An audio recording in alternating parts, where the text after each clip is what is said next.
Nosotros nos quedamos entonces para que meditemos en la palabra del Señor. Quiero invitarle en primer lugar a que incline su rostro. Vamos a orar. Invito también a las personas que nos están siguiendo a través de las redes sociales, a quienes también les enviamos un saludo muy especial en esta mañana. Gracias por acompañarnos. Incline por favor su rostro. Vamos a orar. Señor, Padre que estás en los cielos, qué bueno podernos encontrar en esta mañana aquí en tu casa. Es un privilegio también poder en este momento disponernos para meditar en tu palabra, Señor. Habla en nuestras vidas, habla en nuestros corazones, ministranos, Señor. Que seas tú, a través de tu Espíritu Santo también, utilizándonos, Señor, conforme a tu propósito. Pon, Señor, tu verdad, tu palabra, lo que me has enseñado, Señor, en mi mente, en mi corazón, pero también en mis labios, para que se haga, Señor, conforme a tu propósito en esta mañana. Te lo pedimos, Señor, en el nombre de Cristo Jesús, con acción de gracias. Amén y amén. Bien, mis amados hermanos, continuamos entonces con nuestra serie en el libro de Mateo, Evangelio de San Mateo, y estamos estudiando el Sermón del Monte. Y en el marco del Sermón del Monte, el domingo pasado iniciamos un tema, ¿verdad? ¿Quién lo recuerda? Ajá, por allá me susurraron un poquito, así es. Las bienaventuranzas. En el capítulo 5 del libro de Mateo, me acompañan por favor, y retomemos que dice la palabra que viendo la multitud subió al monte y sentándose vinieron a él sus discípulos y abriendo su boca les enseñaba diciendo. Entonces,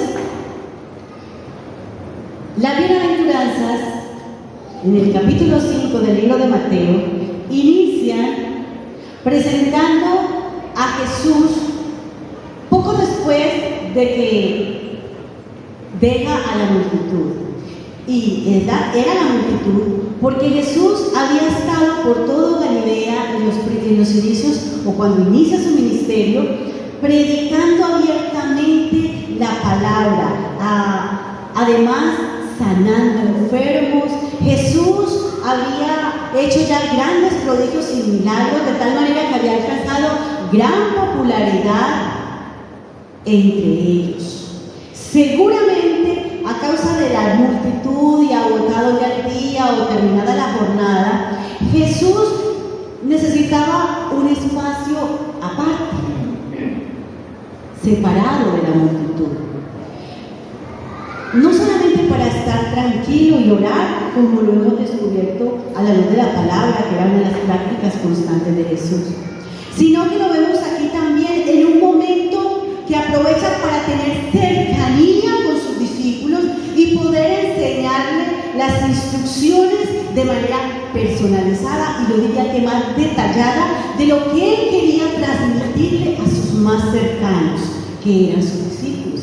Y por eso tenemos la imagen de Jesús en el monte.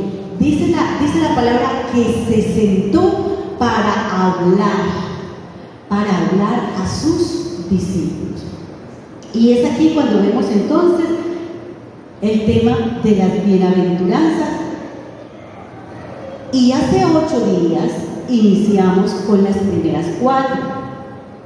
Nos aprendimos o vimos más bien las bienaventuranzas y tenemos. Yo no sé por qué las puse tan rápido, pero bueno, miremos cuáles fueron las que estuvimos analizando o aprendiendo de ellas. Bienaventurados los pobres de espíritu, bienaventurados los que lloran, bienaventurados los mansos y bienaventurados los que tienen hambre y sed de justicia.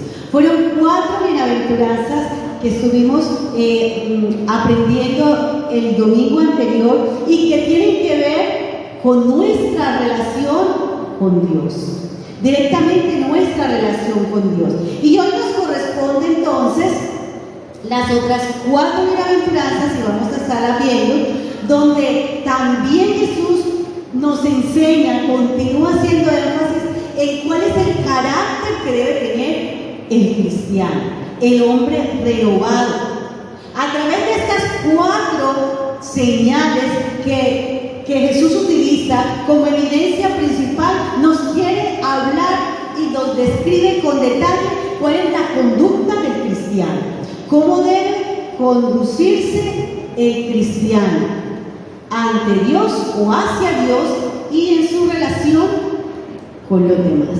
Así que veamos las siguientes, y lo vamos a hacer a través de Mateo 5, continuamos versículos 7 al 12. ¿Están conmigo? Listo. En el nombre del Padre, del Hijo y del Espíritu Santo, leemos.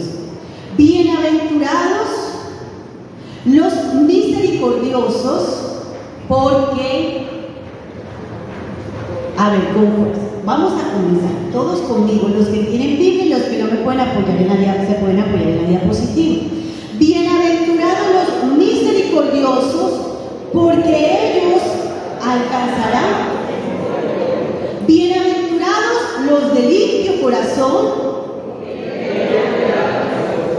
Bienaventurados los pacificadores, porque ellos serán llamados. Bienaventurados los que padecen persecución por causa de la justicia. Bienaventurados, permítame, 11, versículo 11. Bienaventurados sois cuando por mi causa os vituperen y os persigan y digan toda clase de mal contra vosotros, mintiendo. Gozaos y alegrados conmigo, porque vuestro galardón es grande en los cielos, porque así persiguieron a los profetas que fueron antes de vosotros. Las bienaventuranzas. El versículo 7 nos continúa mostrando y dice: bienaventurados los misericordiosos. Hablemos entonces o meditemos sobre los misericordiosos o la misericordia, ¿verdad? Y esta, tenemos que decir, es una virtud que tiene que ver con nuestra manera de proceder ante la condición o la situación de los demás. La misericordia muestra nuestra sensibilidad ante la necesidad ajena. Entonces, cuando hablamos de misericordia, estamos refiriéndonos a la actitud, la postura o la decisión de ayuda para el otro ante su dolor. Es no ser indiferente a la miseria o a la aflicción que el otro está padeciendo. Allí estamos hablando de misericordia. Nosotros fuimos enseñados por Jesús y nos puso como ejemplo de misericordia la parábola del buen samaritano. En el buen samaritano, específicamente, enfoca el mensaje hacia la actitud de misericordia cuando dice: usó de misericordia, para referirse a la actitud que toma el samaritano cuando ve al desvalido, al que ha sido herido, al que ha sido ultrajado. De esta manera, ante el desastre y el dolor, el misericordioso que procede en ayuda, para tratar de alivianar, para socorrer. Y no solamente lo vemos reflejado en la parábola del buen samaritano, la misma persona de nuestro Señor Jesucristo, durante el desarrollo de su ministerio, nos dio evidencia de actos de misericordia. Él obtuvo hacia todos los que se le acercaron cuando mostraban necesidad. Dice la palabra que Él tenía piedad de ellos, consideración de ellos. Así que vemos a Jesús fácilmente teniendo misericordia con el hambriento, con el enfermo, con el marginado, con el que estaba angustiado, con el que estaba con el que estaba desamparado. Jesús es evidencia, es muestra, es ejemplo de misericordioso, de una persona misericordiosa. Y es que Dios mismo, en todo el esplendor de su revelación a la raza humana, nos ha mostrado su misericordia y lo ha hecho de manera continua. ¿Usted lo cree? Desde antes, desde el principio, Él ha mostrado ser un Dios misericordioso y lo ha hecho de diferentes maneras. Dios ha mostrado gran misericordia con nosotros porque ese es su carácter. Aprendemos de la palabra que dice que Él es lento para la ira y es que grande en misericordia. Y cuando dice la palabra grande, entonces yo solamente logro pensar, el mundo no puede abarcar su misericordia. Es tan grande y la ha mostrado muy especialmente hacia todos nosotros. Desde que nacimos, podemos decir, hemos sido testigos de la misericordia de Dios sobre nuestras vidas y sobre la humanidad entera. Así también lo aprendemos a la luz de la palabra. Y como Él es un Dios de misericordia y su carácter es ser misericordioso, Él demanda de sus hijos también que misericordia. En Miqueas capítulo 6, versículo 8, nos lo declara. Mira lo que Él pide. ¿Qué pide Jehová de ti? Solamente hacer justicia y amar misericordia. Y esto entonces nos ubica en que la misericordia no es solamente algo como que un título, ¿verdad? Como que una cualidad que simplemente, si yo te miro, eso es, si tú debes ser, o tú tienes misericordia, no. La misericordia tiene que ver con acción, con lo que nosotros y la respuesta que nosotros damos ante ¿qué? Ante la necesidad, ante el desvalido. Pero me llama la atención y tomé de John Scott que él dice que además la misericordia va mucho más allá porque tiene relación con la piedad, el dolor y la necesidad de favor ante el pecador. Y es exactamente lo que Dios ha hecho con nosotros. La misericordia tiene que ver con el hecho de que Dios consideró que nosotros éramos ¿qué? Pecadores. Y como tal, estábamos ¿qué? Separados de Él. Dice la Biblia literalmente, éramos enemigos de Dios. Éramos enemigos de Dios. Y el acto grande y maravilloso de misericordia que Dios ha mostrado es que aún siendo enemigos, Él nos perdonó. ¿Cuántos dicen amén? ¿Cuántos se sienten perdonados en esta mañana? Porque Dios ha tenido misericordia. No lo merecíamos, pero Él extendió su misericordia que es muy grande y nos ha perdonado. Así que la misericordia está relacionada también con ¿qué? Con la gracia, porque van juntas, misericordia y gracia. Y es lo que hemos recibido de Dios, misericordia, favor hacia nosotros. Misericordia que nos lleva a recibir el perdón. Y de esta manera, yo como su hijo o su hija, también estoy llamado a ¿qué? A evidenciar, y es lo que Jesús está diciendo a sus discípulos, ser misericordiosos. También entonces tiene que ver con el acto de perdonar. Claro, miren, las Escrituras lo cita así: si perdonáis a los hombres sus ofensas, os perdonaré Dios nos perdonará a nosotros. O sea que va ligado, ¿cierto? Misericordia, dar misericordia y recibir misericordia.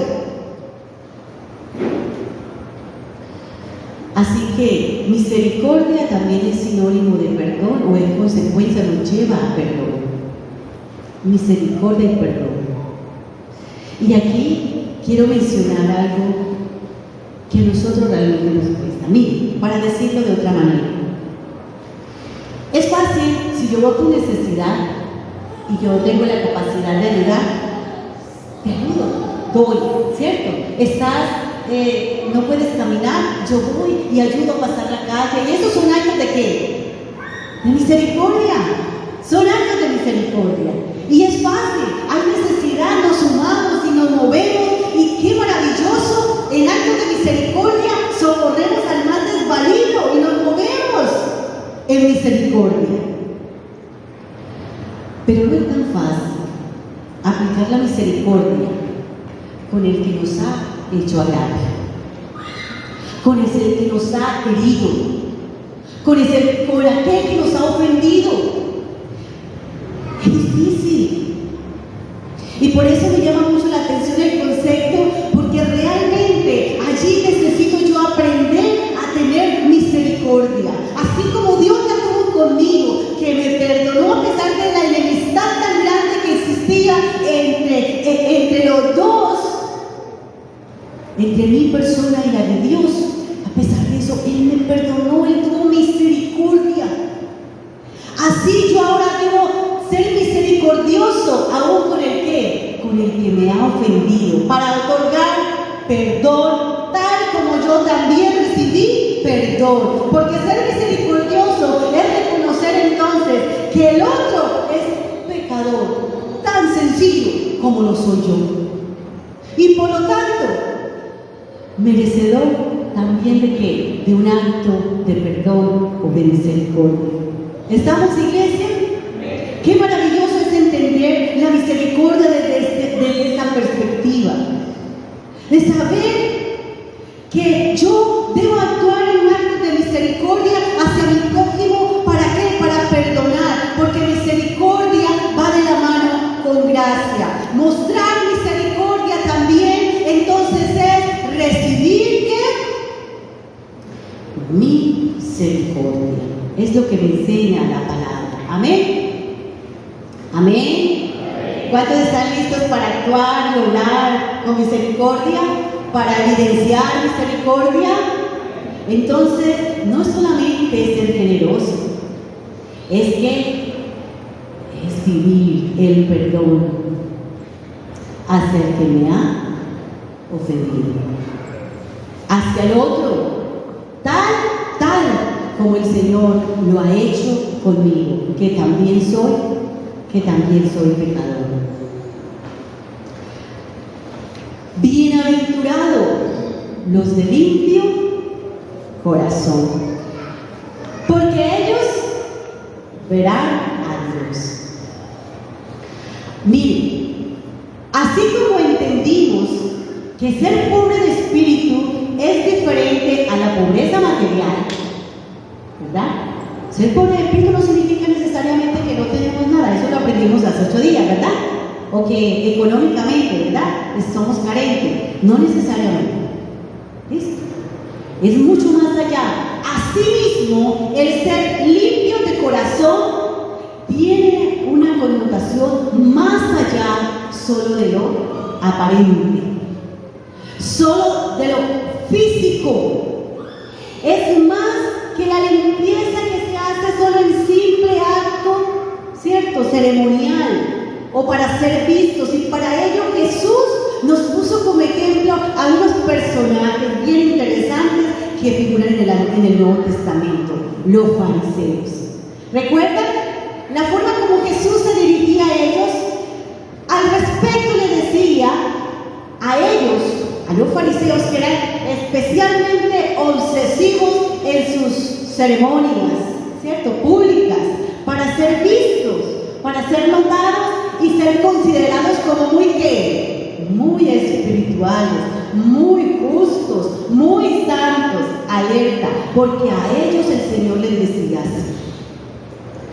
Dice: vosotros, fariseos, limpiáis lo de afuera del vaso y del plato, pero por dentro estáis llenos de rapacidad y de maldad. Uy, y miren cómo les decía además: semejantes sois a sepulcros blanqueados, por fuera hermosura, pero por dentro huesos muertos y de toda inmundicia. ¿Cierto? Tremendo. Esto nos debe poner a reflexionar a nosotros como hijos de Dios. Cuando muchas veces pensamos que por el ritual, que por la apariencia, que por el que dirán, por unas cuantas gotitas de búsqueda y muestras de búsqueda es suficiente. Pues el Señor nos dice, así como les decía a sus discípulos allí sentaditos muy cerca de Él, debemos evidenciar ser limpios de corazón. Debemos evidenciar ser limpios de corazón. Es necesario que usted y yo consideremos cómo somos en lo más íntimo, antes de pensar en las apariencias, en el solo aspecto externo. Uno es la consecuencia de la otra, pero Dios mira lo que hay primero en el corazón. Y que podamos ser como David y sentir, descubrir esta gran necesidad que descubrió David. Que él quería saber cómo presentarse de manera digna y correcta ante su Dios, ante la presencia del Señor. Y por eso exclamó: Señor, ¿quién entrará en tu santuario? Y miren lo maravilloso que encontramos en la palabra para la respuesta a la necesidad que descubría David en su vida. El limpio de manos y corazón puro. El limpio de manos y corazón puro. Y nos lleva a encontrar, a descubrir que la limpieza del corazón es la de aquella persona, dice la palabra, que no ha elevado su alma a cosas vanas, ni jurado con engaño, y que en su relación, tanto con Dios como con el prójimo, no hay falsedad. Es sincera. Es sincera. Es una relación transparente. ¿Quién entrará, Señor, a tu santuario, sino el de corazón puro, que no ha dado su vida para cosas vanas, ni para ningún tipo de falsedad, que es sincero, transparente totalmente delante de Dios? Y uno dice: wow, pero esto es difícil. Porque si nos examinamos a nosotros mismos, de pensamiento, palabra y hasta obra, podemos descubrir a lo mejor que no estamos en condiciones de entrar ¿a dónde? A la presencia del Señor. ¿Por qué? Porque ¿qué puedo hacer yo por mí misma, para limpiarme?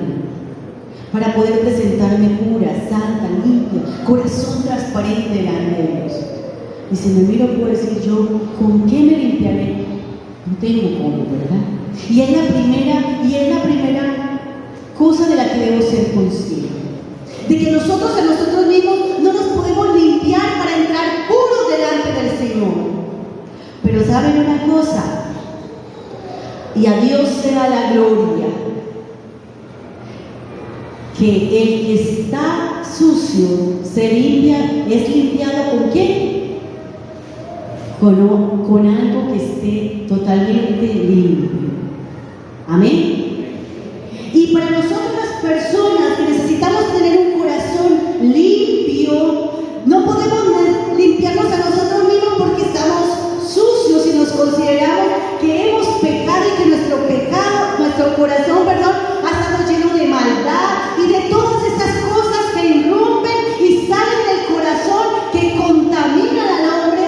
es lo malo, qué es lo perverso, que son nuestros pensamientos indebidos, nuestras pasiones carnales, etcétera. No podíamos limpiarnos a nosotros mismos, pero a Dios sea la gloria que nos ha dado a Cristo Jesús, el que es santo, santo, puro, sin mancha alguna, único capaz de poder limpiar todo nuestro corazón, independiente de cuál sea su condición. Si nosotros llevamos a Jesús nuestra vida, nuestro corazón, Él, que es puro y santo, dice la palabra que por su sangre que derramó en la cruz del Calvario nos lavó, nos redimió, nos limpió de todo pecado. Así que si vamos a Jesús, si lo recibimos a Él, presentamos nuestro corazón, no importa su condición. La palabra dice que lo hace más blanco que la blanca lana. ¿Lo crees? Nosotros mismos no podemos, pero a través de Jesús tenemos de entrada al trono de la gracia, libres de toda carga de culpa y de mala conciencia, para alabar y bendecir el nombre del Señor, así como lo proclamaba David. ¿Qué haré? ¿Cómo lo haré? El limpio de manos yo no puedo, pero mire cómo exclama después: crea en mí, oh Dios, un limpio corazón y renueva un espíritu recto dentro de mí. Solo Dios puede hacer eso en nuestra vida. Solo Él tiene la capacidad, la potestad de lavarnos, de limpiarnos y hacernos santos, escogidos, real sacerdocio, para que entremos a ministrar a su presencia y ante su presencia con libertad. Amén. Con libertad, sin culpa alguna, porque Él lavó todas nuestras culpas y nuestras manchas con la sangre del Cordero inmolado de nuestro Señor Jesucristo. Amén. Porque ¿qué dice? Dice que solo así, limpios, podremos entrar ¿a dónde? A la presencia de Dios. Bienaventurados los de limpio corazón, porque ellos verán a Dios. ¿Cuántos dicen amén? ¿Dónde están los limpios de corazón? Muy poquitos. Pues yo te invito a que la sangre de Cristo que derramó en la cruz del Calvario un día sea la que limpie tu corazón y puedas tener la tranquilidad, la certeza de que tú eres limpio, lavado, redimido por la sangre del Cordero. Amén. Amén. Gloria al Señor. Y vamos al siguiente. Bienaventuranza número 7, versículo 8. Bienaventurados los pacificadores. Bienaventurados los pacificadores, porque ellos serán llamados hijos de Dios. Bienaventurados los pacificadores, porque serán llamados hijos de Dios. Ser pacificador va ligado, va de la mano, y es consecuencia de tener un corazón limpio.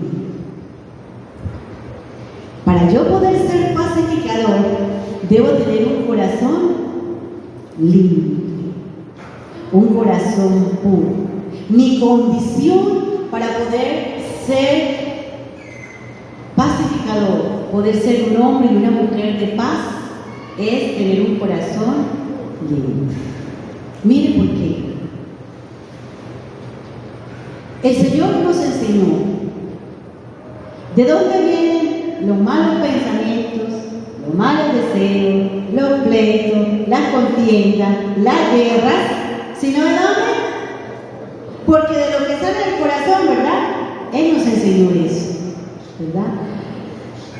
Así que mire, todas estas cosas son contrarios a la paz, a las buenas relaciones, a la armonía personas. Y si hay conflictos, si hay guerras, si hay contiendas, estas que a veces permitimos, aún en nuestras relaciones más cercanas, es porque nuestro corazón no está limpio, no tiene la capacidad, por tanto, de transmitir paz, de transmitir reconciliación. Así es como todo cristiano está llamado por el Señor a vivir como verdadero pacificador. Y esto significa que por ninguna razón nosotros los cristianos debemos ser generadores de contiendas. ¿Cuántos dicen amén? No se debe ver de nosotros ni decir de nosotros que somos buscadores de pleitos, que somos personas violentas, que somos personas conflictivas. No, Señor. No debe ser así en nosotros. Nosotros estamos llamados a evitar cualquier brote de conflicto en el entorno donde nos movamos, sea el hogar, sea el trabajo, sea el lugar de estudio, sea en la iglesia. Debemos ser antes hombres y mujeres de paz. Jesús nos encarga a lo largo de la palabra de su vida ministerial. Él nos decía: procurad activamente la paz. Otra frase como: debemos seguir la paz con todos.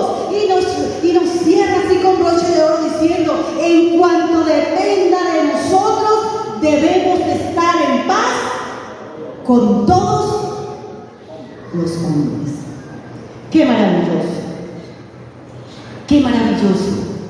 No da lugar a que nosotros como hijos de Dios estemos involucrados en situaciones conflictivas.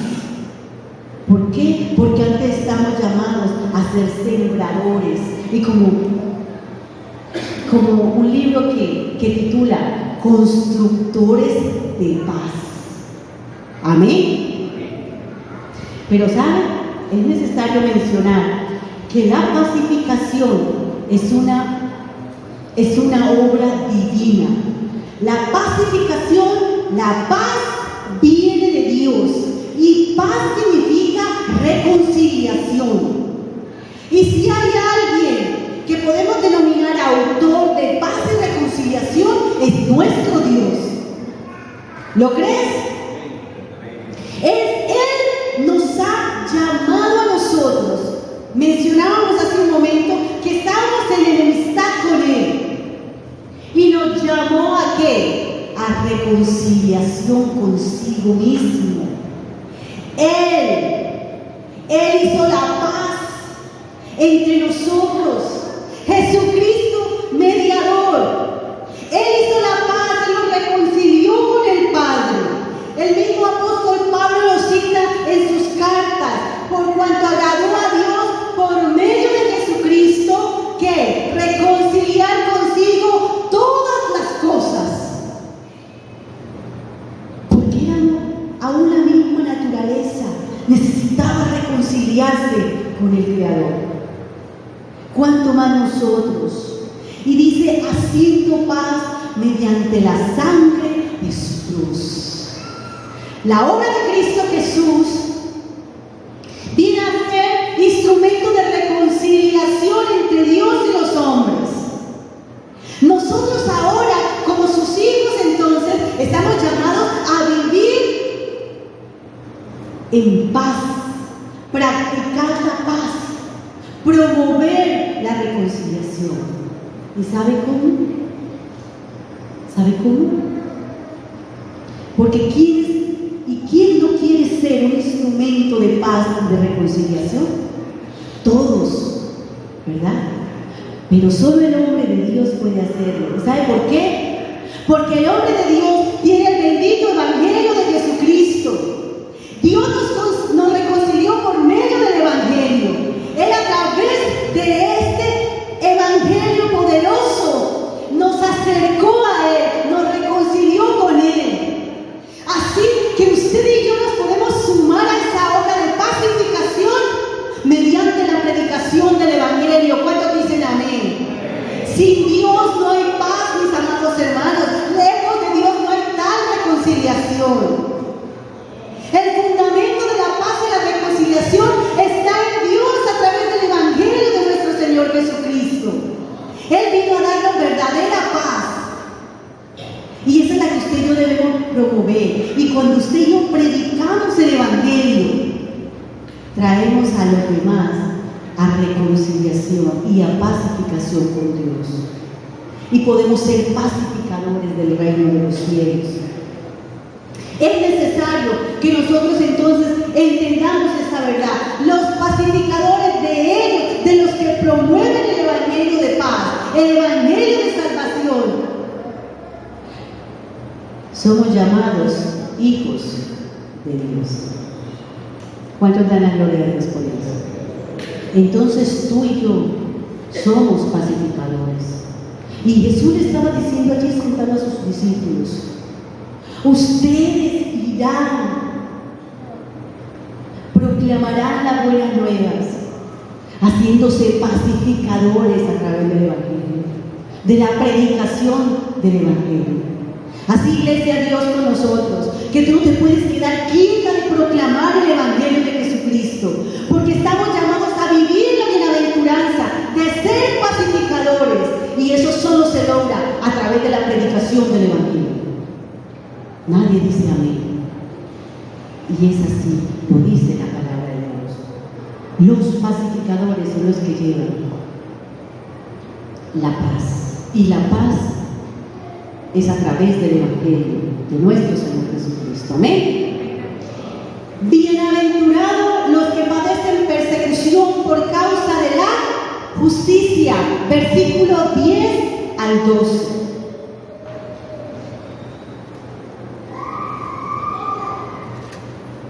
Leemos, por favor. Versículo 10. Bienaventurados los que padecen persecución por causa de la justicia, porque de ellos es el reino de los cielos. Bienaventurados sois cuando por mi causa os vituperen y os persigan y digan toda clase de mal contra vosotros, mintiendo. Qué interesante, me llama a mí la atención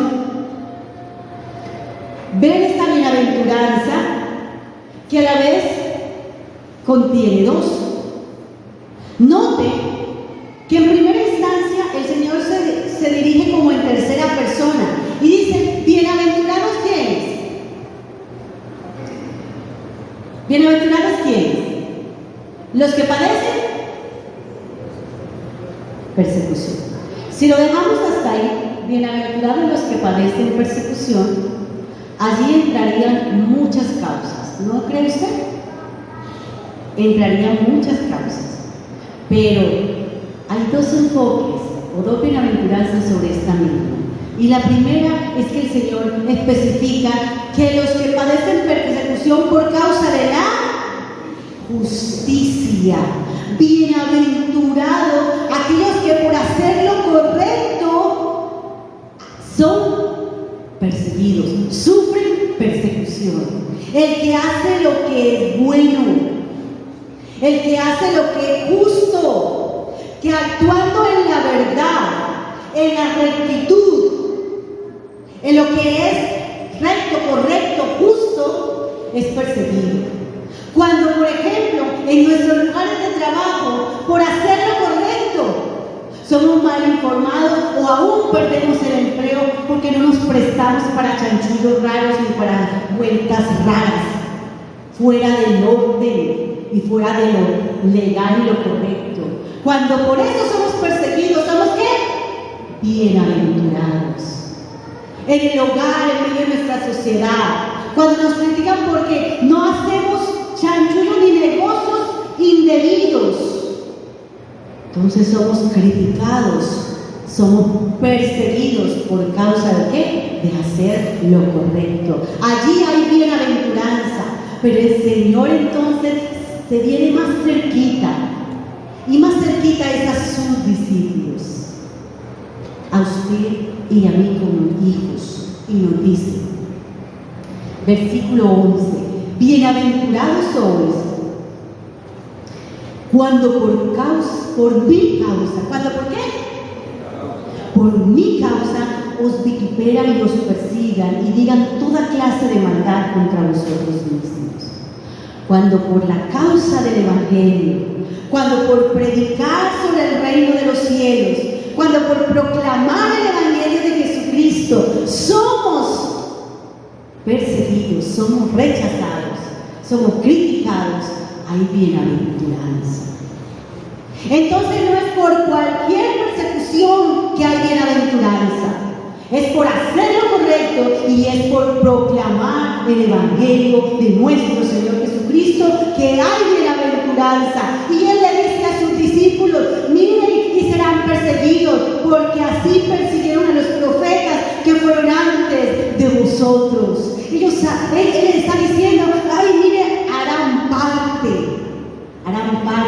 de este grupo especial de elegidos que por causa del reino de los cielos aún serán perseguidos. Por causa del Evangelio serán perseguidos. Y ellos lo vivieron, permítame, lo vivieron. Y mire cómo lo vivieron, Estando en el Sanedrín, ellos eran maltratados, fueron expulsados, fueron rechazados.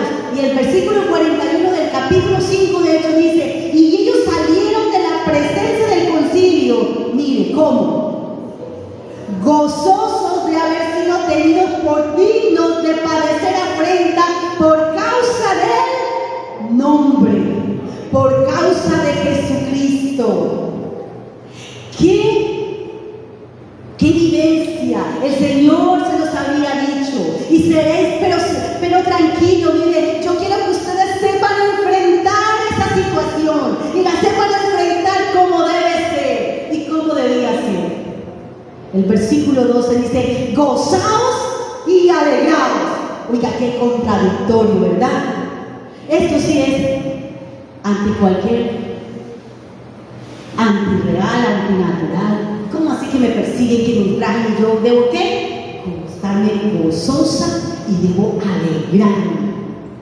Pues los discípulos así lo vivieron, así lo percibieron, así lo entendieron y así lo manifestaron. Gozosos salieron, aún en medio de la persecución por causa del nombre de nuestro Señor Jesucristo. Así que el proclamar los valores del reino de los cielos, que va contra los valores de este mundo, generará para nosotros rechazo, persecución, crítica, condenación humana. Aún seremos rechazados de los grupos y tenidos aún hasta por tontos, porque no negociamos los valores del reino de los cielos para tomar o ajustarnos a los de este mundo. Y cuando usted y yo hacemos eso, vamos a ser perseguidos. Así que por esto a mí me surge el pensamiento: entonces yo debo preocuparme cuando gozo de tanta aceptación. Porque en la palabra Jesús me dice que por vivir la fe, que por vivir conforme a los valores del reino, que por predicar su nombre, yo sería perseguida. Entonces, si estoy muy cómoda, yo debo revisarme. ¿Acaso me estoy ajustando a los valores de este reino? Porque mi llamado como hijo de Dios es a vivir la palabra, a predicar el Evangelio y a mostrar los valores que van contra este reino, este mundo. ¿Cuántos dicen amén? Así que esto me llevó a Lucas. Lucas, el Evangelio, dice: ¡ay de vosotros cuando todos los hombres hablen bien de vosotros! Esto lo estremece a uno como hijo de Dios y debiera movernos el piso. ¡Ay de vosotros! ¿Por qué? Porque, mis amados hermanos, es una realidad. Es un choque que hay entre dos tipos de valores. Los valores del reino de los cielos y los valores de este mundo y todo el tiempo están en contraposición. Todo el tiempo. Miren, quiero que leamos una vez más esta misma cita en la versión Nueva Traducción Viviente, que me parece muy clara para cerrar esta bienaventuranza. ¿Cómo dice? Dios bendice a los que son perseguidos por hacer lo correcto, porque el reino de los cielos les pertenece. Dios los bendice a ustedes, Iglesia Dios con nosotros, cuando la gente les hace burla y los persigue y miente acerca de ustedes y dice toda clase de cosas malas en contra, porque son mis seguidores. Alégrense, estén contentos, porque les espera una gran recompensa en el cielo. Y recuerden que a los antiguos profetas los persiguieron de la misma manera. Alabado sea el Señor. Alabado sea el Señor. Él irrumpió en la historia de la humanidad. Sí, el reino de los cielos irrumpió en la historia de la humanidad con este sermón en el monte, hablándonos de esta bienaventuranza, retrato de la vida del cristiano.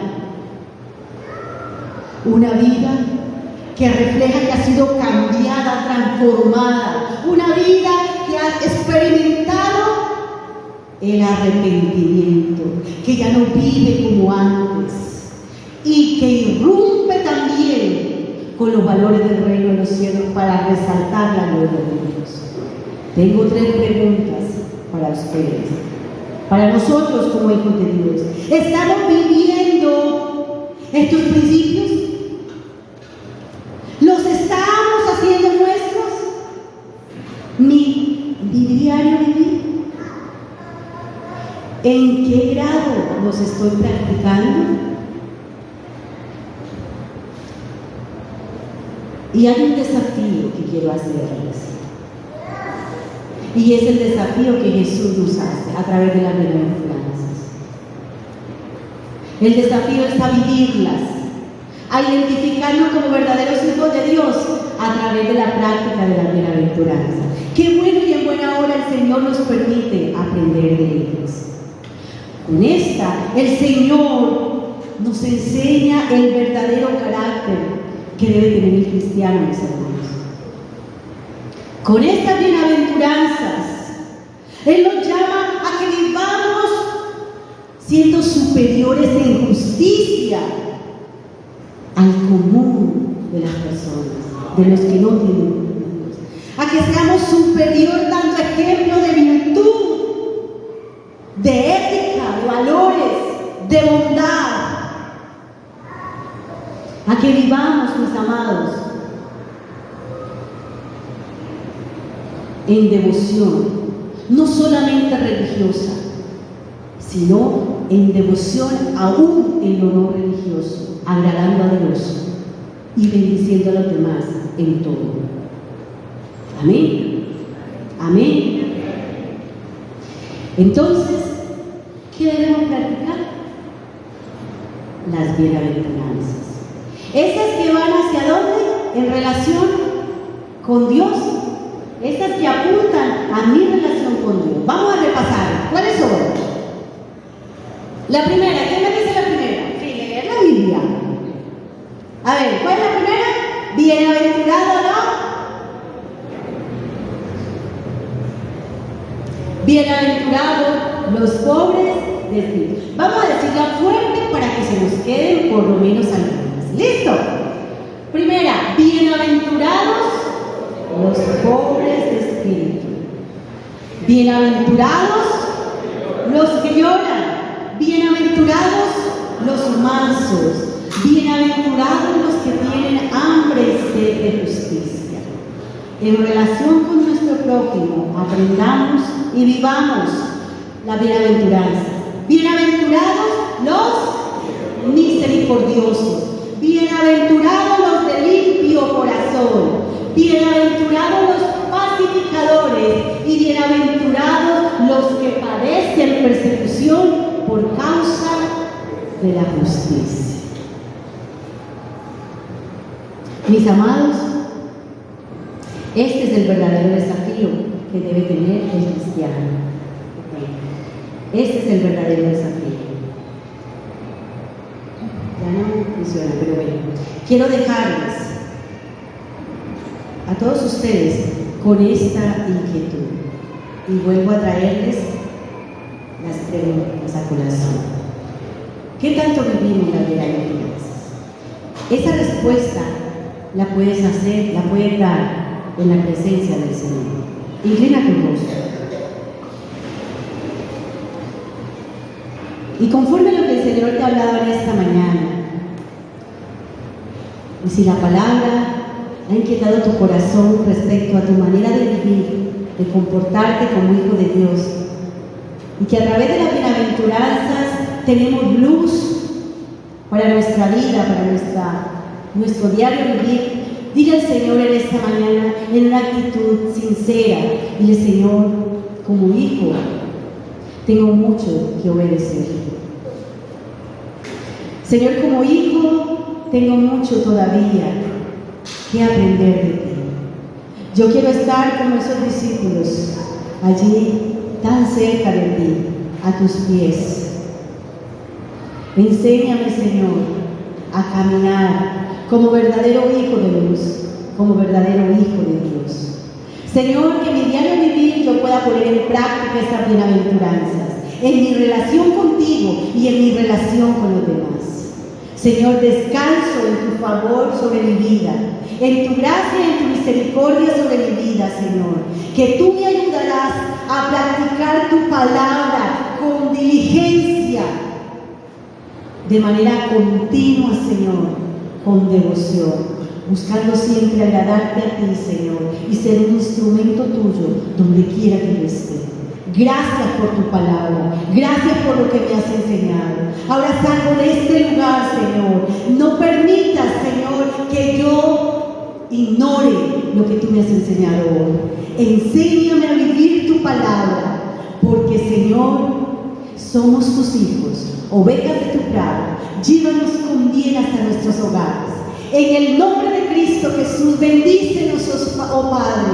Acompáñanos, Espíritu Santo, y que tu palabra siga siendo la obra en cada uno de nosotros, conforme a tu propósito en esta mañana. En Cristo Jesús, muchas gracias, Padre.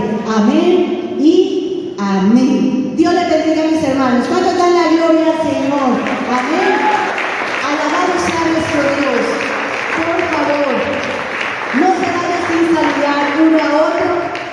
Por favor, acérquense, pregúntense los nombres al que no conoce o si no lo ha visto antes. Por favor, salúdense. También conozco los santos, dice la palabra. Dios les bendiga. Les esperamos en las actividades de la iglesia.